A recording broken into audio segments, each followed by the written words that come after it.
Mesdames, Messieurs, bonsoir. Afrique-Asie au menu de cette émission. Et il faut dire que cette semaine est placée sous le signe de cette coopération. D'abord, l'Indonésie qui accueillit hier et aujourd'hui le deuxième forum Indonésie-Afrique avec à la clé des objectifs d'accord de 3,5 milliards de dollars. Pour le Maroc, c'est une nouvelle opportunité de mettre l'expérience marocaine à profit pour renforcer le partenariat avec l'Indonésie et les pays africains amis dans le cadre de la coopération sud-sud et trilatérale.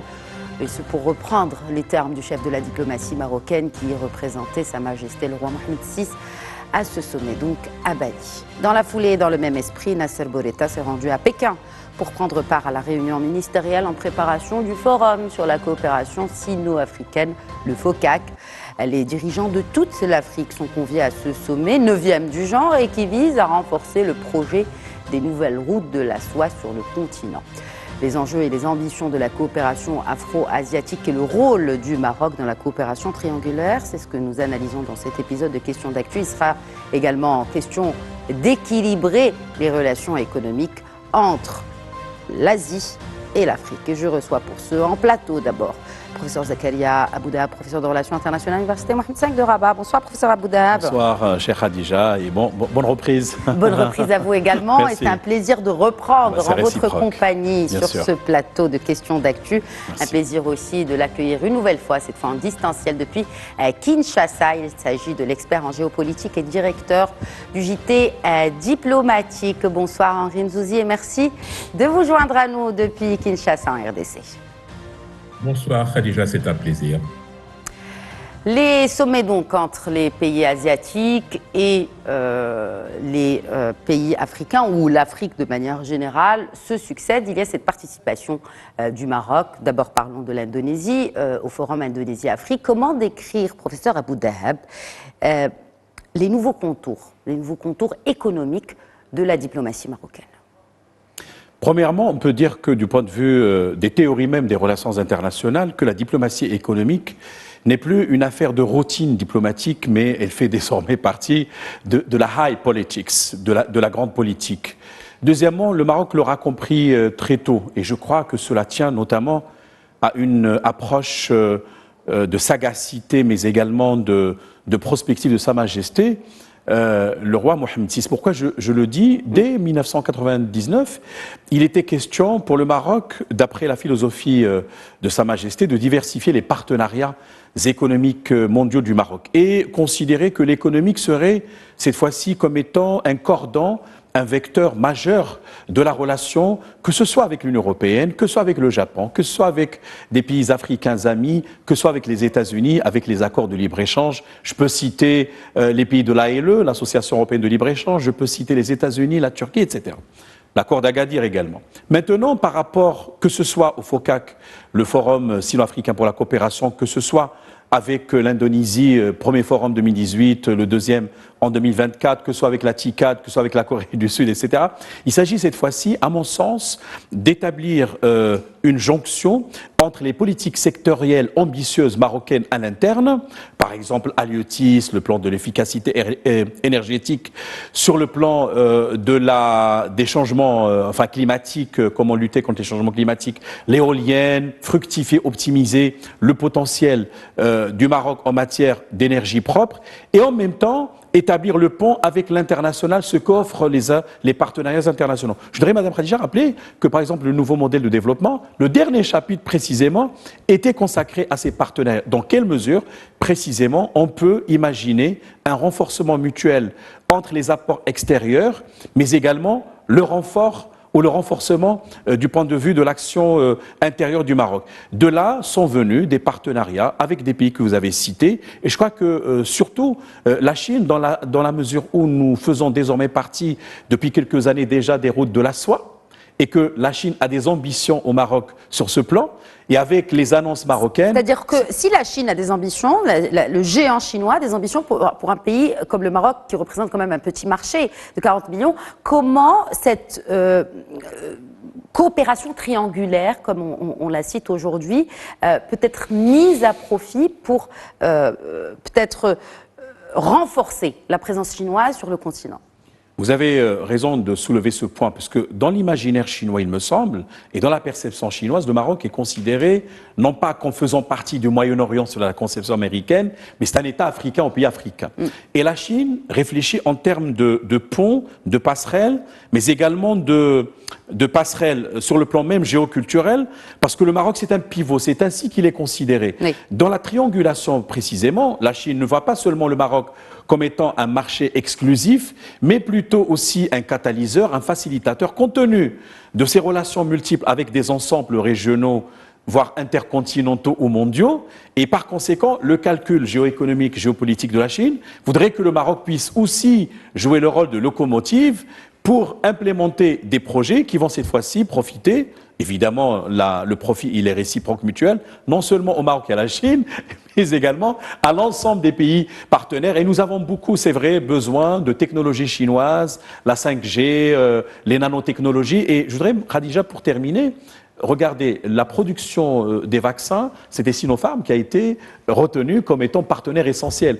Et le Maroc voudrait atteindre la souveraineté vaccinale, sanitaire, grâce, entre autres, à l'appui chinois. Donc on voit très bien qu'il y a des calculs de ce point de vue et c'est le gagnant-gagnant, tout simplement. Win-win. En parlant de win-win, ce n'est pas le cas dans toutes les coopérations entre les pays asiatiques, notamment le géant chinois, et les pays africains. Nous allons en discuter dans quelques instants. Mais on le voit, Henri Nzouzi, depuis quelques mois, eh bien, les pays asiatiques se relaient pour accueillir des sommets de très haut niveau. Professeur Aboudahab a évoqué le TICAD qui a pris donc, place au Japon il y a quelques semaines. L'Indonésie, la même semaine, l'Indonésie puis la Chine accueillent des sommets qui convient les chefs d'État, il faut le rappeler, et les chefs de gouvernement africains. Pourquoi, selon vous, comment le continent et sa population peuvent tirer intérêt davantage de cet intérêt grandissant des géants asiatiques envers le continent africain? Alors, la première chose qu'il faut peut-être rappeler, c'est que l'Afrique est une terre d'opportunités. Cela n'aura échappé à personne. Et lorsque l'on voit la bascule géopolitique et stratégique à laquelle nous assistons depuis maintenant 2 ans, 2 ans et demi, ce qui correspond à peu de choses près à la situation en Ukraine, on voit qu'il y a une volonté de puissance dans le chef de certains acteurs, et la Chine ne fait pas exception à la règle, comme d'autres puissances, je dirais, émergentes, pour davantage prendre pied sur le continent africain et tirer profit, je dirais, de ces opportunités. Mais une fois qu'on a dit cela, il faut bien comprendre que l'Afrique reste encore et toujours un objet à la fois de convoitise et d'ambition qui devient d'une certaine manière un terrain sur lequel un certain nombre d'acteurs internationaux jouent avec évidemment des armes totalement différentes. Lorsque vous prenez la Chine ainsi que certains pays asiatiques, contrairement aux Occidentaux qui viennent très souvent avec des modèles clés en main, vous avez de la part de la Chine une approche plus agressive, plus pragmatique, qui tienne compte des situations internes, mais qui surtout ne veulent pas tomber dans le piège, je dirais, de la caporalisation des économies avec une approche gagnant-gagnant. Mais cela n'est toujours pas suffisant. Est-ce que vous pensez vraiment que cette approche, elle est gagnant-gagnant? Par exemple, si on prend l'exemple de la RDC, ce fameux contrat minier qui a été signé en 2008 à l'époque n'a pas réellement profité de manière, disons, équilibrée entre les deux parties. Quelques chiffres, 76 milliards de gains pour la Chine, à peine 3 milliards pour la RDC. Ceci a été revu et à très juste titre, d'ailleurs, au début de cette année. Donc, je pense, est-ce que vous pensez plutôt qu'il y a comme une conscience aujourd'hui des pays africains pour équilibrer la balance avec le partenaire chinois?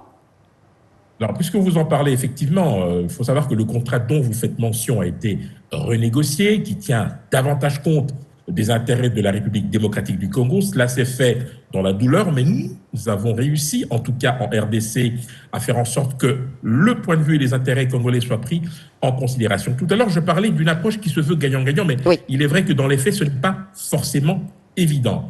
Lors du dernier sommet, il y a de cela 3 ans à Dakar, qui a d'ailleurs débouché sur la déclaration de Dakar, un certain nombre de résolutions ont été prises, avec notamment ce fameux plan d'action qui, notamment, promettait un engagement de 300 milliards de la Chine pour importer des produits d'Afrique, avec 10 milliards pour accompagner les entreprises pour la promotion de leurs produits. Bref, un certain nombre de dispositifs qui n'est pas toujours aisé à évaluer, compte tenu, il faut bien le dire, au-delà de l'importance de ce forum, de la lourdeur qui entoure souvent ce forum, puisque le spectre reste toujours, je dirais, entre les relations d'État à État et un certain nombre de sujets qui ne sont pas toujours portés à la connaissance du grand public, ce qui d'ailleurs me permet d'affirmer ici que ce qui manque cruellement dans ce type d'échange, c'est une véritable vision stratégique de l'Afrique. Lorsque l'on sait par exemple qu'au lendemain de la déclaration de Dakar en 2021, eh bien, la Chine a publié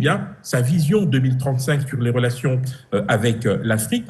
L'Afrique y a contribué, mais l'Afrique n'a pas fait cet exercice de proposer également sa propre vision pour ses relations avec la Chine. Et il faut dire aussi que la Chine dispose depuis un peu plus longtemps que 2021. Il s'agit d'une vision ou d'une stratégie qui a été mise en place et publiée en 2006. C'est-à-dire, est-ce que vous pensez que ce qui manque peut-être au renforcement de ce côté win-win du partenariat, c'est qu'il y ait une vision commune? Parce qu'il faut le dire, les contrats et les accords et le partenariat bilatéral entre la Chine et les différents pays, les 54 pays du continent, eh bien, bon, à différentes échelles, mais il tient la route. Or, si on prend l'Afrique comme une union de 54 pays, on trouve quand même que ça manque d'une vision qui puisse rassembler tous ces pays, qu'il y ait une vision multilatérale de ce partenariat.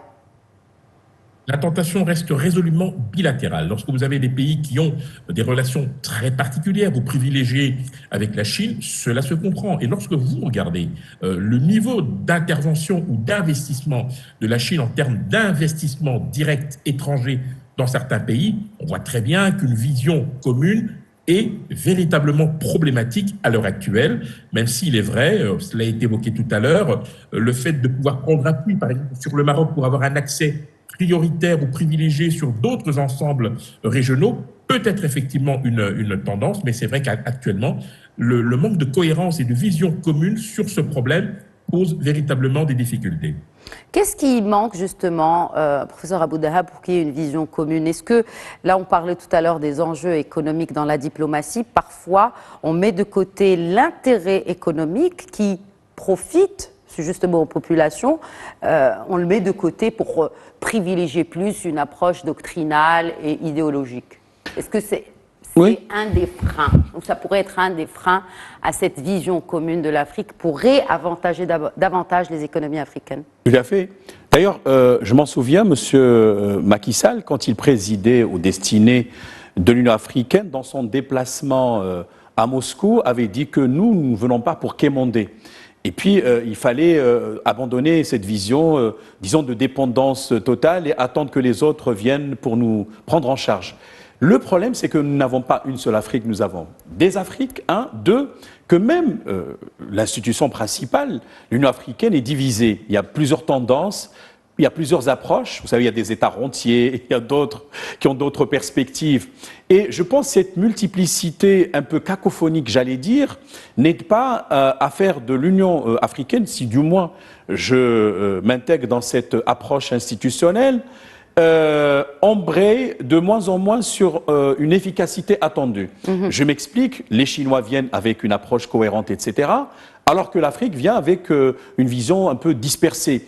Je prends un exemple concret, Madame Khadija. Prenez la zone de libre-échange continentale, etc., qui a été élaborée il y a plusieurs années, entrée en vigueur normalement en 2021, etc., Quid de l'effectivité d'un projet qui est continental, mais dans la réalité, on voit qu'il y a beaucoup de manques en termes d'infrastructures, d'interdépendance entre les pays africains. Cela n'aide pas à élaborer une feuille de route cohérente, efficace, pour peser en termes de bargaining sur les partenaires, pour ne pas dire les bailleurs de fonds. Il faut voir aussi le côté investissement, qu'est-ce que je peux également apprendre en termes de, comment on dit, lesson drawing, éducation, implémentation, etc. Que ce soit avec la Chine, que ce soit même avec les États-Unis, que ce soit même avec l'Union européenne. Tout à l'heure, notre convive avait parlé de modèle européen. On vient tout simplement proposer à la carte des projets clés en main dans le cadre d'une conditionnalité politique renforcée, etc., etc., alors que, il faut le dire, le reste des pays africains reste dans une approche dépendante. Je sais qu'il s'agit plus ou moins aujourd'hui d'abandonner une vision un peu colonialiste, par exemple Union européenne, État ACP, prendre le taureau par les cornes et être proactif. Pourquoi l'Afrique, que ce soit dans le cadre des organisations régionales, que ce soit dans l'Union africaine, ne propose pas, elle, on va dire, des projets qui vont être présentés et discutés avec des partenaires internationaux, que ce soit la Chine, que ce soit l'Indonésie, la Corée du Sud, que ce soit d'autres. On a parlé de 3,5 milliards attendus ou suite à la tenue de ce deuxième forum Indonésie-Afrique. Quand on parle de ces chiffres, que représentent-ils réellement sur le terrain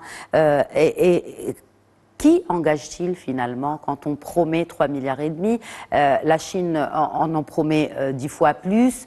Est-ce qu'il y a un engagement, ou en tout cas on est sûr que ces capitaux seront bel et bien investis dans tel ou tel pays? Et je crois que ce qui résume un peu la chose, c'est le bilatéral.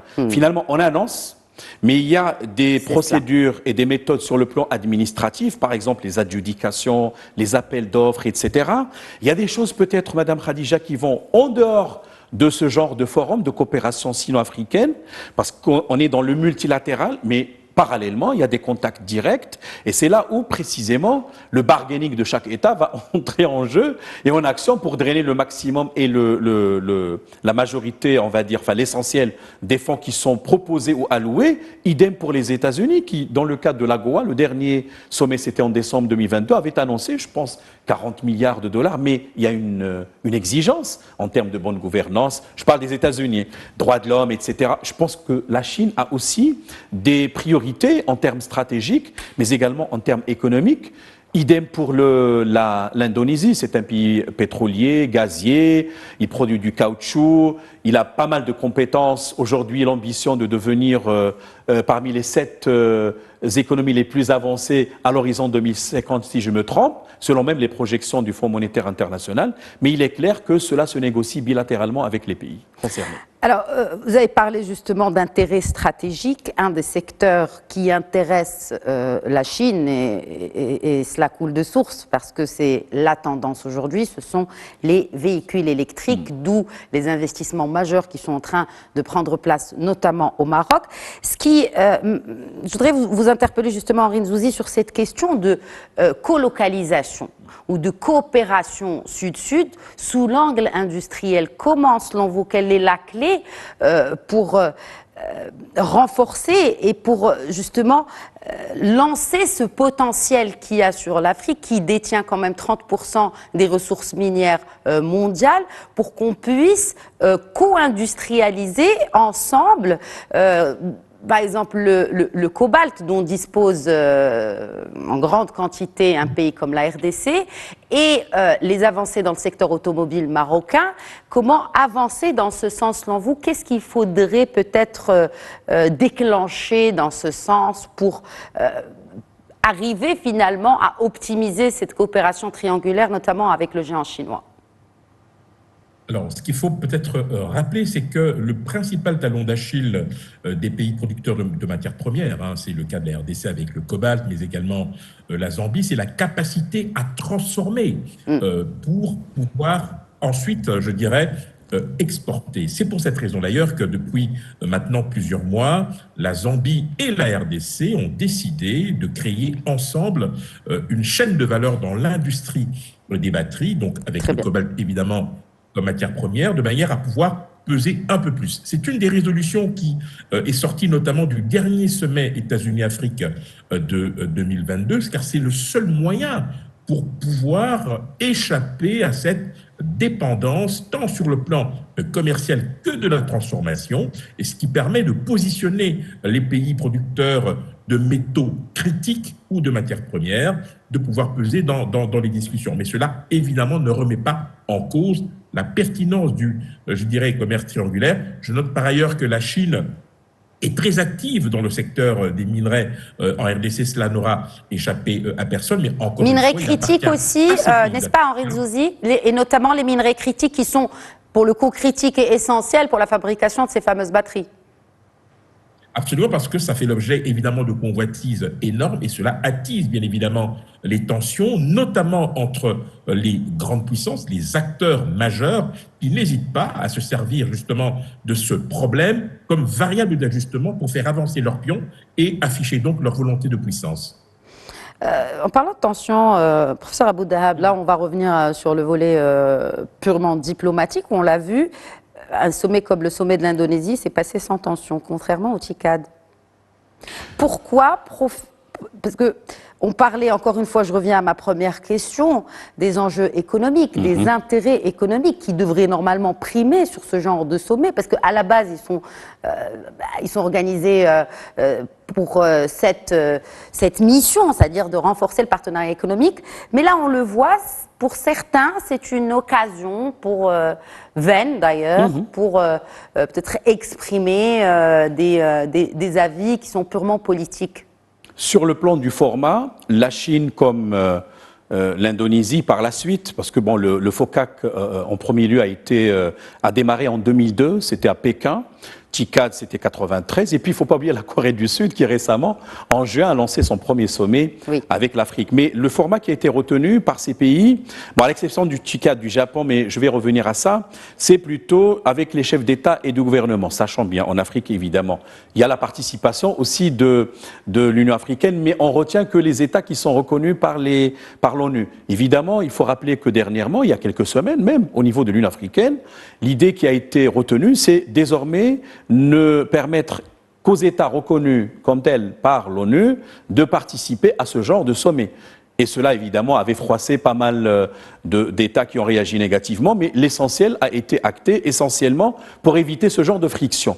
Parce que nous ne sommes pas aujourd'hui dans la division. Plutôt, il faut être proactif, comme on l'a dit tout à l'heure. Et je pense que la Chine a une approche aussi culturelle en termes de proximité, avec également les Confucius qui se sont développés, y compris au Maroc.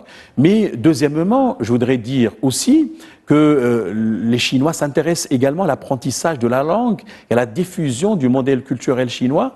Et je sais de quoi je parle, puisque nous-mêmes, en tant qu'université, nous l'avons expérimenté dans le cadre de la diplomatie universitaire.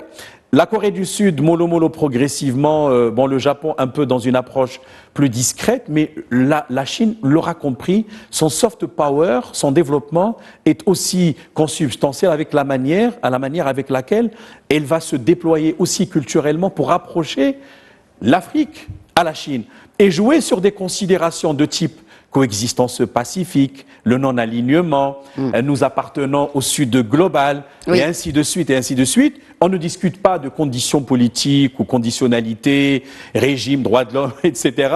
Et cette approche du dragon, j'allais dire, elle est intelligente à mon sens, puisque au final, ça permet de dépasser un certain nombre de blocages ou de clivages, mais en même temps, évidemment, il faut interpeller peut-être ce paradigme, voir le dessous des cartes, parce que parfois, il y a des effets adverses ou des effets opposés dans pas mal de pays qui n'ont pas su précisément profiter de ce genre de présence. Et se focaliser sur l'essentiel. Et en parlant de cela, une forte délégation marocaine qui est attendue donc au FOCAC, bien sûr, qui sera dirigée par le chef du gouvernement, mais avec la participation de plusieurs acteurs économiques marocains. On va à la rencontre finalement des entrepreneurs.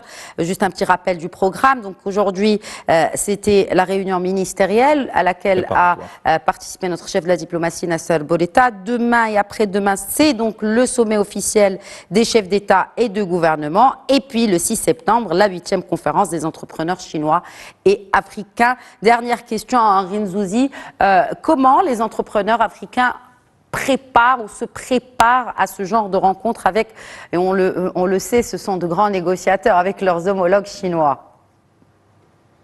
Alors, il faut vraiment rappeler que ça reste encore une fois une formidable opportunité pour les entreprises et les entrepreneurs de pouvoir assister à ce type de messe, parce que c'est d'abord un débouché à l'international, mais aussi une formidable vitrine qui leur permet de pouvoir valoriser leur savoir-faire. Et de ce point de vue-là, je pense que l'exercice mérite amplement d'être tenté, ce qui est d'ailleurs tout bénéfice pour des entreprises qui très souvent représentent les États à l'international. Merci beaucoup Henri Nzouzi, merci d'avoir répondu à nos questions. Je réitère mes remerciements Avec aussi plaisir. au professeur Abou Dahab. C'est la fin donc de cet épisode de Questions d'actu. Je vous remercie de nous avoir suivis et pour votre fidélité à l'émission. Très bonne soirée.